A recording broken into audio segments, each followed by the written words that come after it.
श्री शिवाय नमस्तुभ्यं। प्रदोष काल कब होता है? सूर्य अस्त होने वाला है, सूर्य डूबने वाला है, उसके 45 मिनट पहले से सूर्य डूब जाता है, उसके 45 मिनट बाद तक प्रदोष काल का समय होता है। प्रदोष बन सके तुम्हारे पास में शिवालय हो या बेलपत्री का वृक्ष हो, वहां दीप दान अवश्य करना चाहिए। अब एक बात का स्मरण आपको रहे थोड़ा सा, अगर किसी कामना के वश अगर हम दीप लगा रहे हैं या हमारे मन में कोई भाव उत्पन्न है और हम बाबा से कहना चाहते हैं कि बाबा मेरा ये कार्य है आप पूर्ण करिएगा, तो फिर विशेष जब कोई एक बहुत बड़ी बात हो और आपके कार्य में कहीं अटकल हो रही हो, तो एक ही दीप में दो बातें, शिव और शक्ति, लंबी बाती बनाई, शिव और शक्ति के नाम से दो बाती एक साथ एक दीप में भी लगा सकते हैं। पर कब? जब विशेष कोई आपका कार्य हो और वो अटक रहा हो, विशेष कोई कार्य, और आप बाबा से प्रार्थना कर रहे हो, तो दो बाती का भी प्रयोग आप कर सकते हो। ऐसे शिव तत्वों को जानने।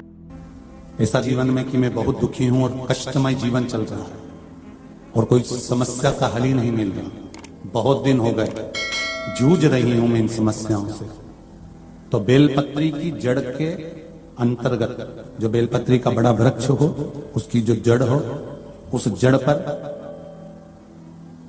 लाल चंदन घिसकर या लाल चंदन से कटोरी में घिसकर लेकर जाएं, शिवजी पर लाल चंदन से पूजन करने के बाद में उसी चंदन को लेकर आकर बेलपत्री की जड़ के अंतर्गत ओम अक्षर को लिखकर एक बेलपत्र अपनी कामना कर उस जड़ पर बेलपत्री के समर्पित करना।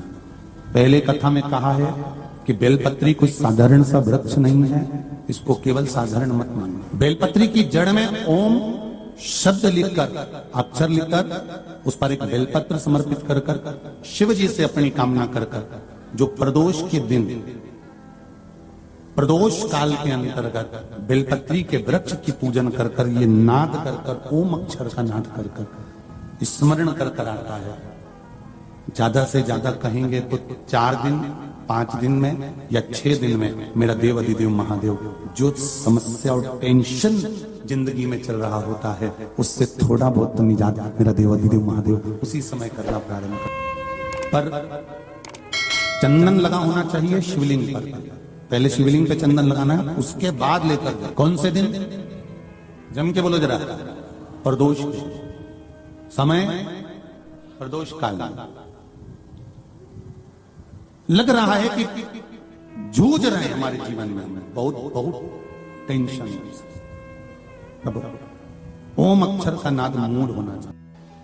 ये शिवलिंग ठीक है, ये जलाधारी जहां से पानी नीचे गिरता है, ये दोनों पूरा गोल भाग, यहाँ से पानी नीचे जा रहा है, तो इसके बीच में जहां से पानी जाता है उसके बीच में जो स्थान है वो सुख सुंदरी का स्थान है, शिव जी की बेटी का स्थान।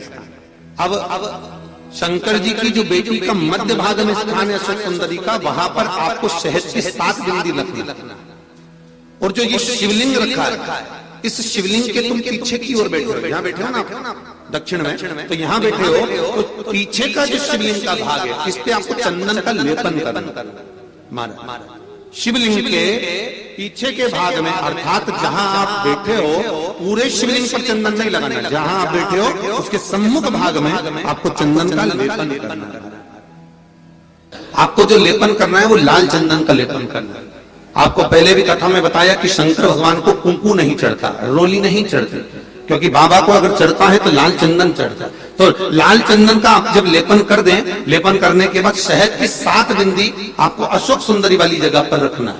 मारा रखने के बाद बाबा से विनती करना है और चंपेश्वर महादेव का स्मरण करना है।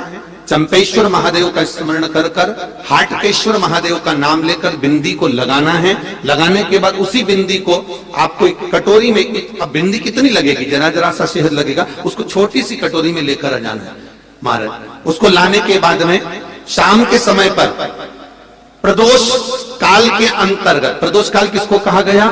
सूर्य अस्त जब होता है, सूर्य अस्त के समय से 1-1.25 घंटे का जो समय वर्णित किया गया वो प्रदोष काल का वर्णन किया गया महाराज। तो उस समय पर नैनों में उसको काजल जैसा लगाना है और ऊपर की ओर देखना है। लगभग 1 मिनट देख लिया, 1.5 मिनट देख लिया, बहुत है महाराज, उतना बहुत है।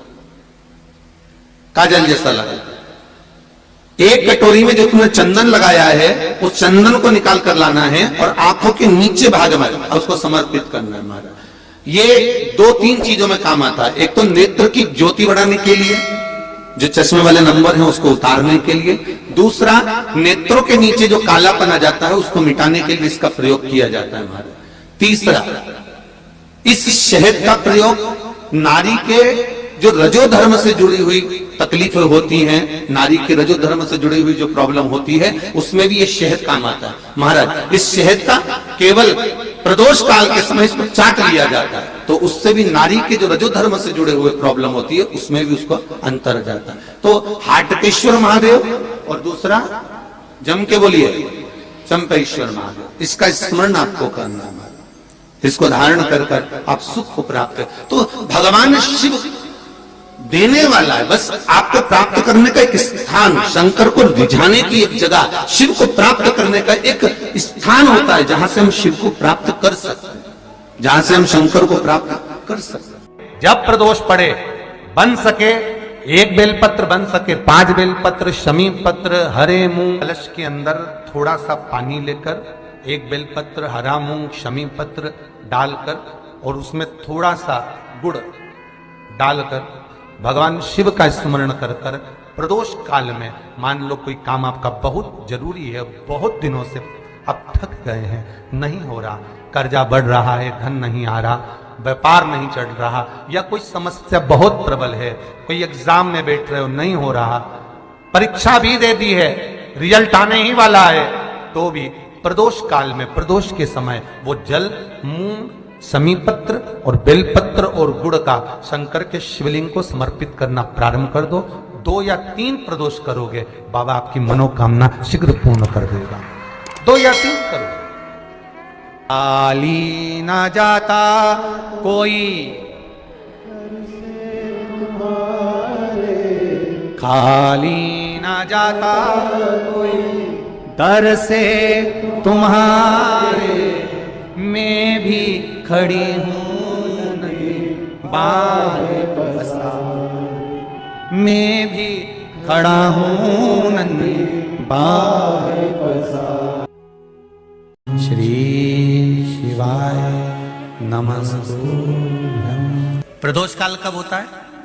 सूर्य अस्त होने वाला है, सूर्य डूबने वाला है, उसके 45 मिनट पहले से सूर्य डूब जाता है, उसके 45 मिनट बाद तक प्रदोष काल का समय होता है।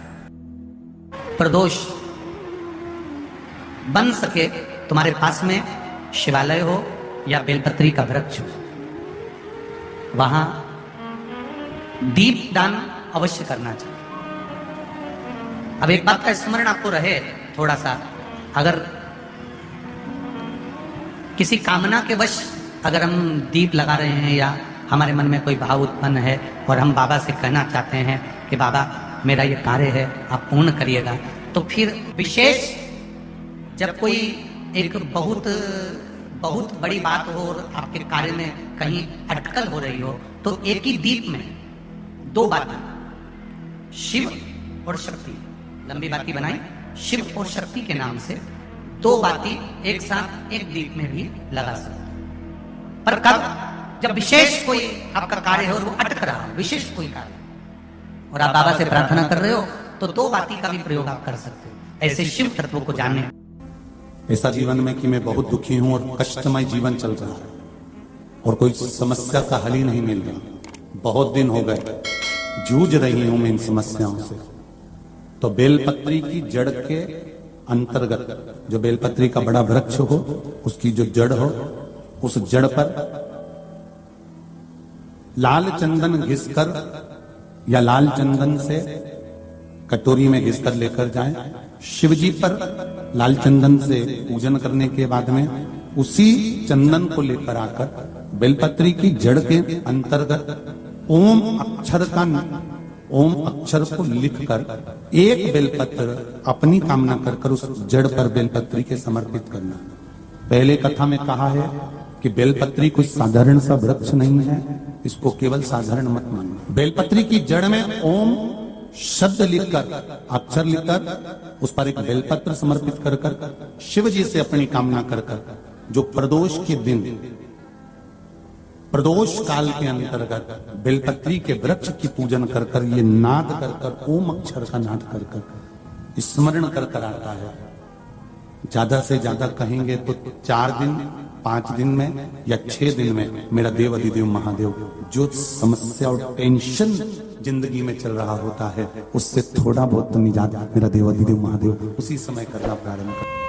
पर चंदन लगा होना चाहिए शिवलिंग पर।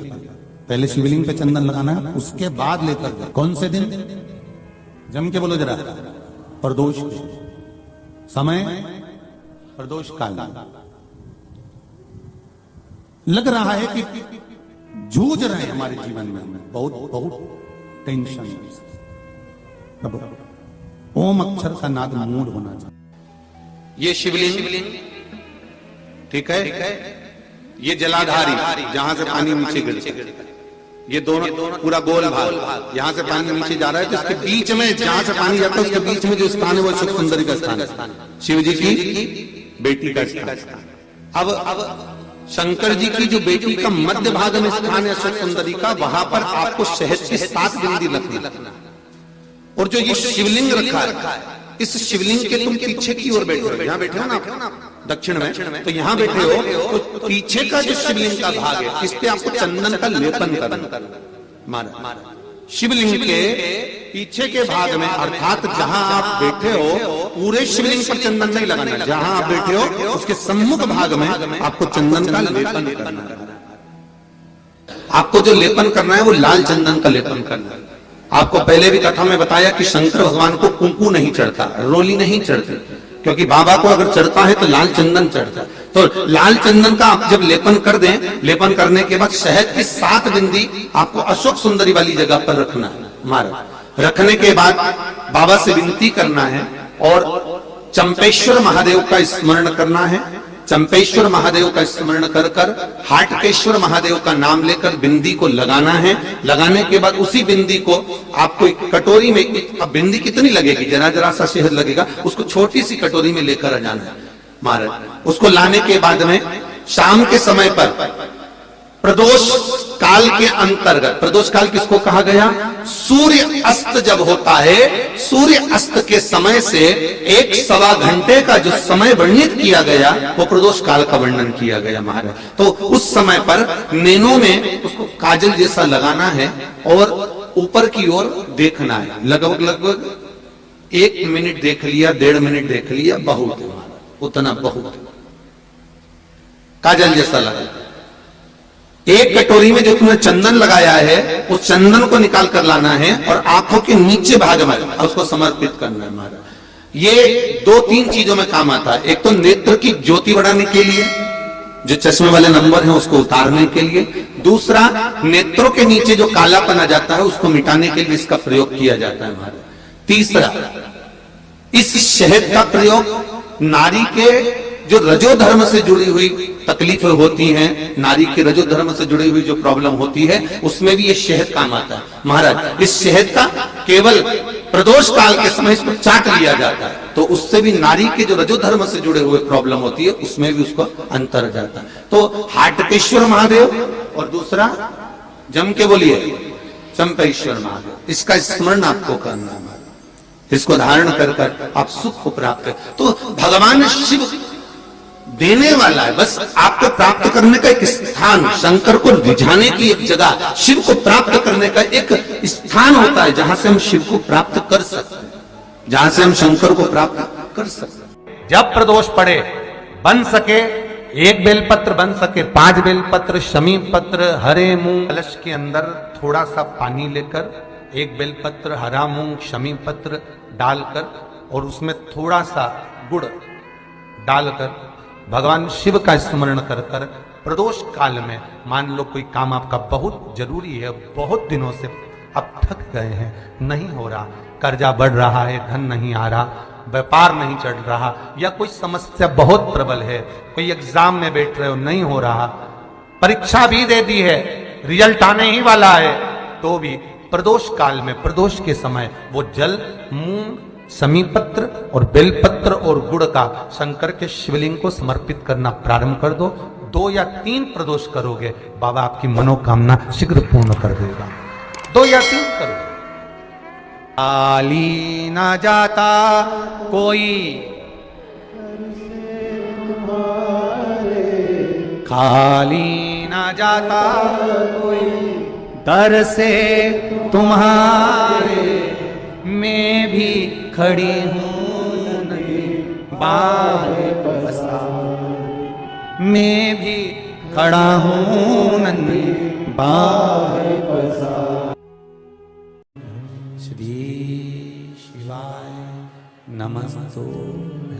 आयोजन में, हम धार्मिक आयोजन में भूलवश पहुंच जाएं तो समझ लेना कि भगवान ने हमको याद कर कर, हाथ पकड़कर अपने आयोजन में बुला लिया। ये शिव की कृपा। भूलवश भी पहुंच गए तो शिव की कृपा। जैसे उड़ीसा में जगन्नाथ भगवान की रथ यात्रा निकलती है और आप लोग सब दर्शन करते हो। अब ईमानदारी से बोलो, अपन सब लोग क्या उड़ीसा जगन्नाथ जी की रथ यात्रा में पहुंच जाते हैं क्या? बोलो बोलो, जम के बोलो। नहीं पहुंचते। तो फिर मात्र टीवी के माध्यम से भी अगर हम जगन्नाथ जी की रथ यात्रा का दर्शन कर लेते हैं, या हम अपने नगर में, शहर में, गांव में जो जगन्नाथ जी की रथ यात्रा निकलती है, हम उसमें भी भले नहीं जाते, मात्र हम उसका दर्शन ही कर लेते हैं, तो शिव महापुराण कथा कहती है जैसे हमने शिखर का दर्शन करा तो शंकर जी के दर्शन का पुण्य मिल जाता है, वैसे जगन्नाथ जी की रथ यात्रा का मात्र दर्शन करते हैं तो जगन्नाथ जी की रथ यात्रा में चलने का पुण्य फल प्राप्त होगा। भगवान जगदीश की रथ यात्रा में चलने का पुण्य फल प्राप्त होगा, मात्र दर्शन। हमें तो बड़ा आनंद की अनुभूति होती है जब इंदौर में ब्रह्मोत्सव एवं रथ यात्रा का आयोजन होता है। परम पूज्य गुरुदेव 1008 श्री विष्णु प्रपन्नाचार्य जी महाराज जी द्वारा छत्रीबाग लक्ष्मी वेंकटेश देवस्थान छत्रीबाग इंदौर की जब रथ यात्रा निकलती है, लगभग 57 साल से ये रथ यात्रा निकलती है। और हम तो आप लोगों से, इंदौर वासियों से भी कहेंगे कि जब आपके क्षेत्र में 20 तारीख को श्री लक्ष्मी वेंकटेश देवस्थान छत्रीबाग से जब रथ यात्रा निकले विष्णु प्रपन्नाचार्य जी महाराज जी की साक्षी में, तब इंदौर वाले भी उसमें शामिल होकर अपने जीवन को गौरवान्वित करें, उस रथ यात्रा का दर्शन करें। ये जीवन का एक खाली ना जाता कोई, खाली ना जाता कोई, दर से तुम्हारे मैं भी खड़ी हूं नहीं, बाहें पसार मैं भी खड़ा हूं नहीं, बाहें पसार। श्री शिवाय नमस्तु। श्रावण के महीने की पंचमी कौन सी तिथि? पंचमी। चाहे वो शुक्ल पक्ष की हो, चाहे वो कृष्ण पक्ष की।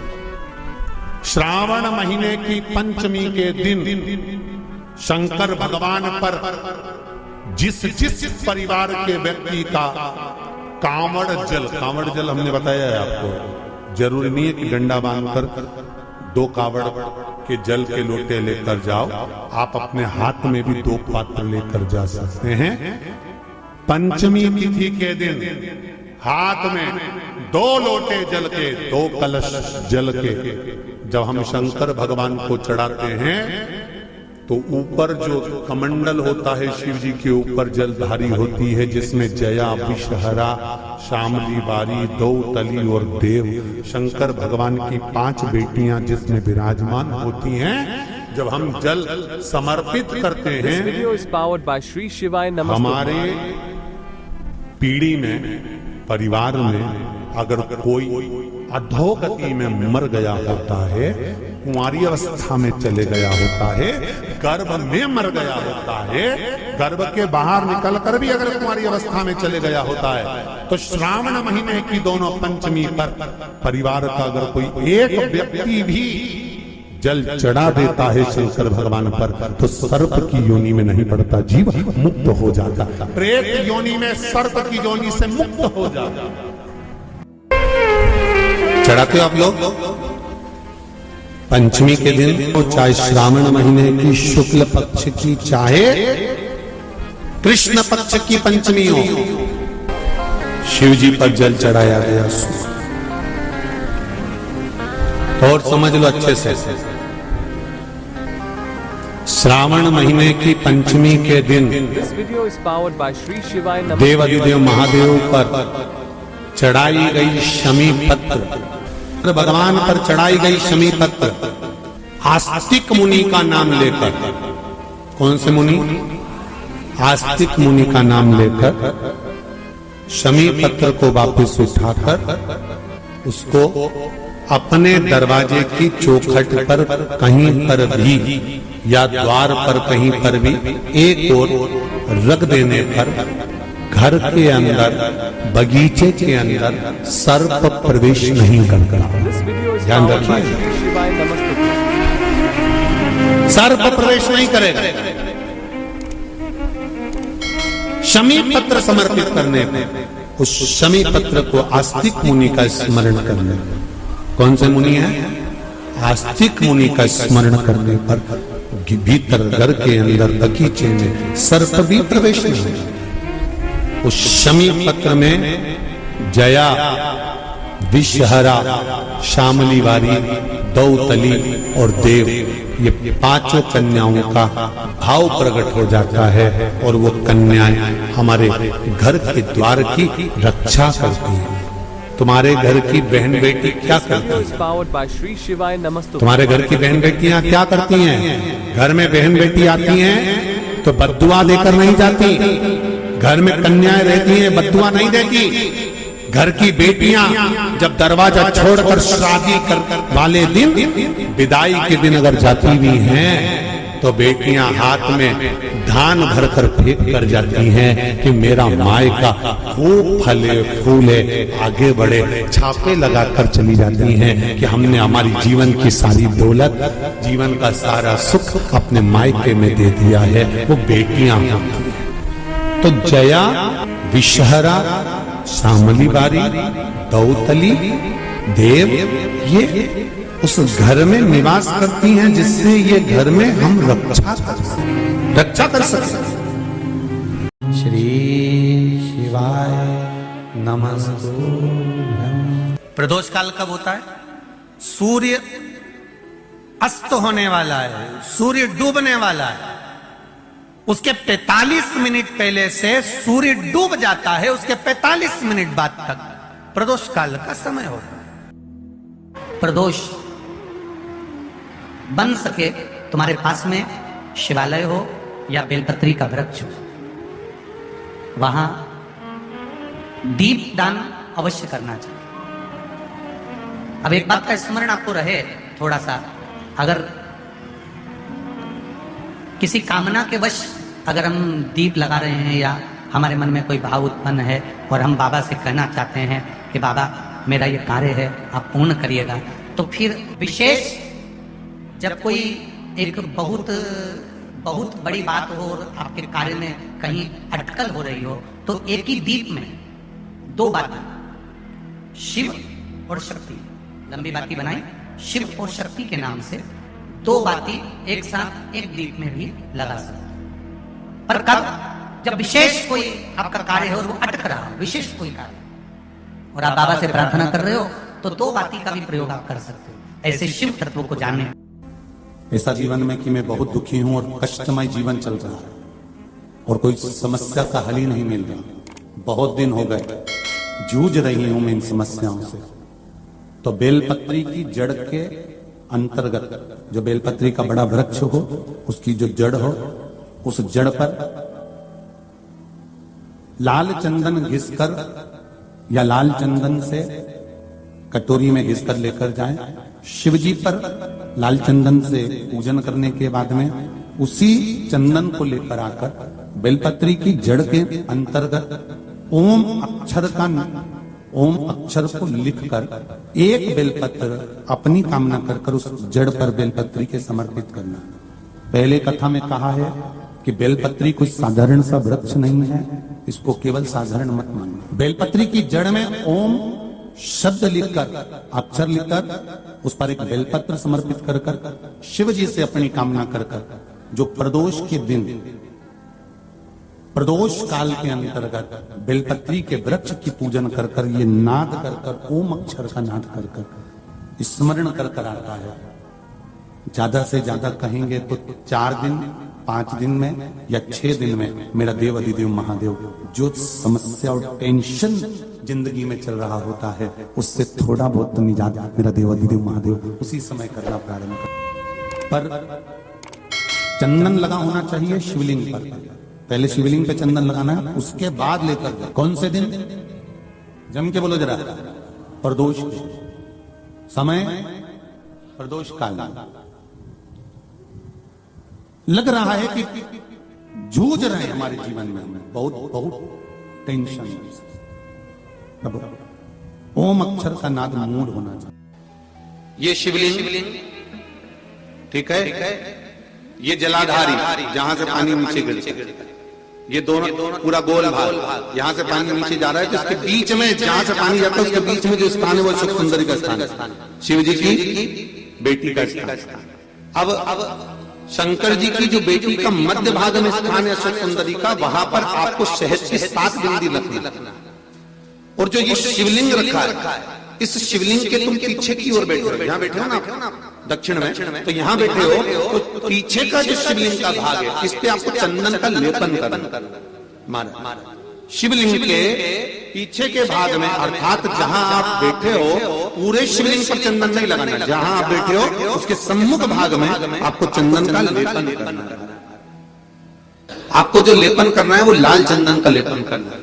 आपको पहले भी कथा में बताया कि शंकर भगवान को कुंकू नहीं चढ़ता, रोली नहीं चढ़ती, क्योंकि बाबा को अगर चढ़ता है तो लाल चंदन चढ़ता है। तो लाल चंदन का आप जब लेपन कर दें, लेपन करने के बाद शहद की 7 बिंदी आपको अशोक सुंदरी वाली जगह पर रखना है। महाराज रखने के बाद बाबा से विनती करना है और चंपेश्वर महादेव का स्मरण करना है। चंपेश्वर महादेव का स्मरण कर हाटकेश्वर महादेव का नाम लेकर बिंदी को लगाना है।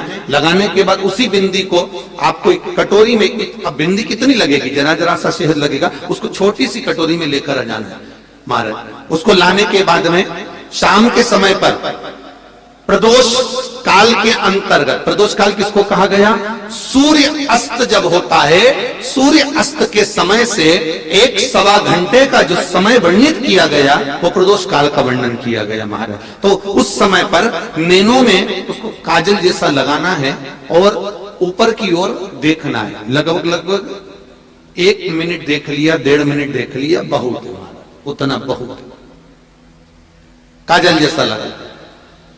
एक कटोरी में जो तुमने चंदन लगाया है उस चंदन को निकाल कर लाना है और आंखों के नीचे भाग में उसको समर्पित करना है महाराज। ये 2-3 चीजों में काम आता है। एक तो नेत्र की ज्योति बढ़ाने के लिए, जो चश्मे वाले नंबर हैं उसको उतारने के लिए। दूसरा, नेत्रों के नीचे जो कालापन आ जाता है उसको मिटाने के लिए इसका प्रयोग किया जाता है महाराज। तीसरा, इस शहद का प्रयोग नारी के जो रजो धर्म से जुड़ी हुई तकलीफें होती हैं, नारी के रजो धर्म से जुड़ी हुई जो प्रॉब्लम होती है उसमें भी ये शहद काम आता है महाराज। इस शहद का केवल प्रदोष काल के समय इसको चाट लिया जाता है तो उससे भी नारी के जो रजो धर्म से जुड़े हुए प्रॉब्लम होती है उसमें भी उसको अंतर जाता है। तो हाटकेश्वर महादेव और दूसरा जम के बोलिए चंपेश्वर महादेव, इसका स्मरण आपको करना है।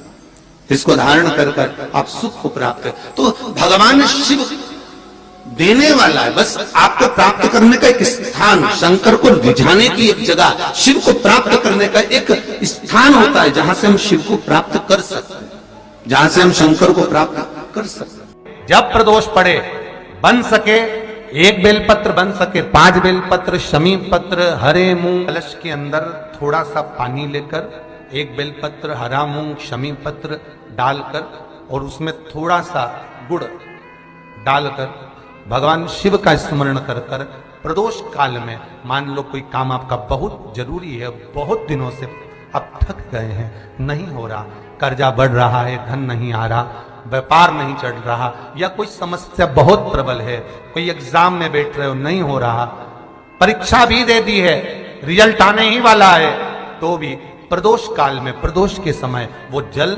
मूंग, समीपत्र और बेलपत्र और गुड़ का शंकर के शिवलिंग को समर्पित करना प्रारंभ कर दो। 2 या 3 प्रदोष करोगे, बाबा आपकी मनोकामना शीघ्र पूर्ण कर देगा। 2 या 3 करो। खाली ना जाता कोई,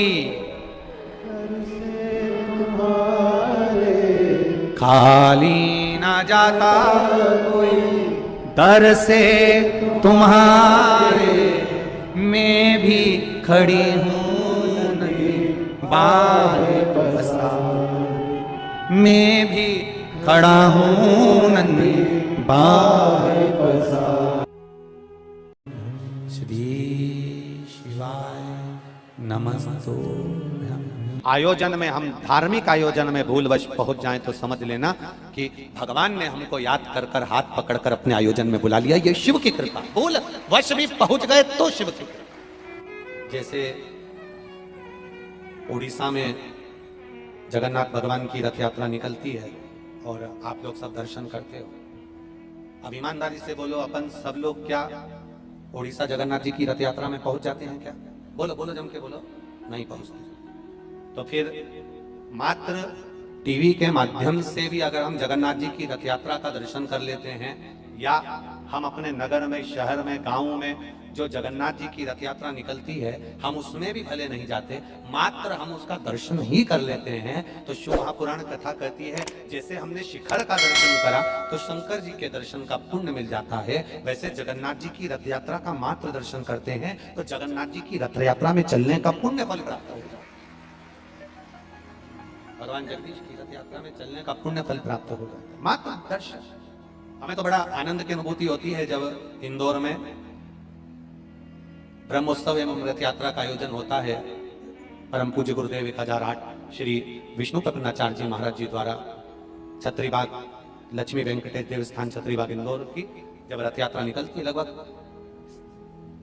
57 साल से ये रथ यात्रा निकलती है। और हम तो आप लोगों से, इंदौर वासियों से भी कहेंगे कि जब आपके क्षेत्र में 20 तारीख को श्री लक्ष्मी वेंकटेश देवस्थान छत्रीबाग से जब रथ यात्रा निकले विष्णु प्रपन्नाचार्य जी महाराज जी की साक्षी में, तब इंदौर वाले भी उसमें शामिल होकर अपने जीवन को गौरवान्वित करें, उस रथ यात्रा का दर्शन करें।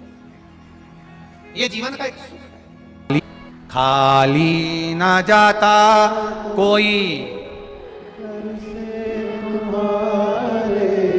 खाली ना जाता कोई, दर से तुम्हारे मैं भी खड़ी हूं नहीं, बाहें पसार मैं भी खड़ा हूं नहीं, बाहें पसार।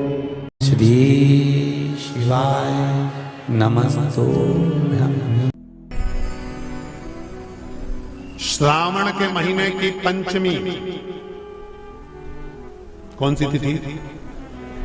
पंचमी। चाहे वो शुक्ल पक्ष की हो, चाहे वो कृष्ण पक्ष की।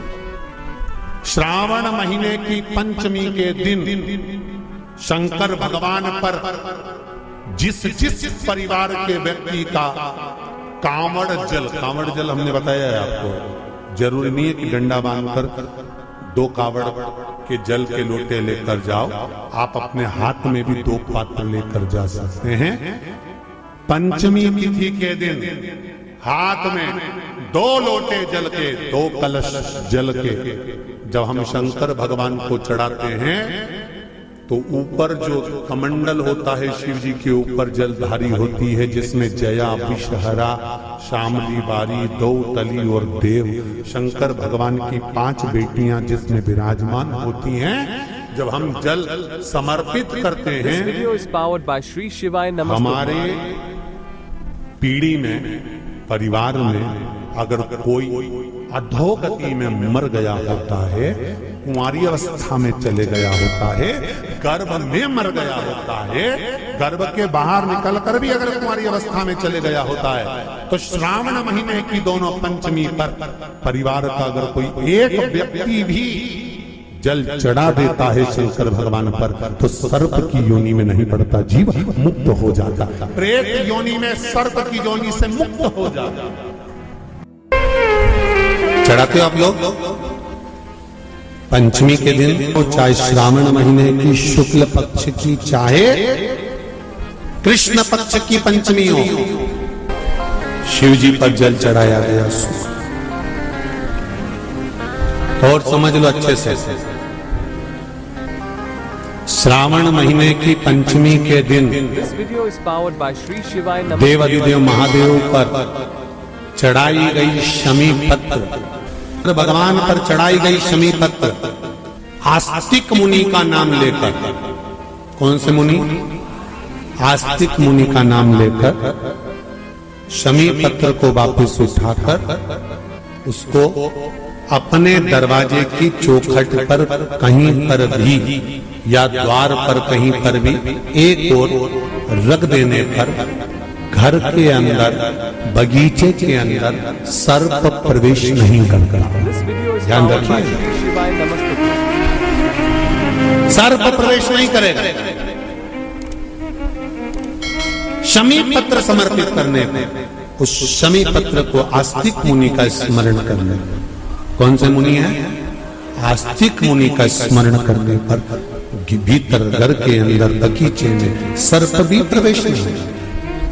उस शमी पत्र में जया, विषहरा, शामलीवारी, दौतली और देव, ये पांचों कन्याओं का भाव प्रकट हो जाता है और वो कन्याएं हमारे घर के द्वार की रक्षा करती हैं।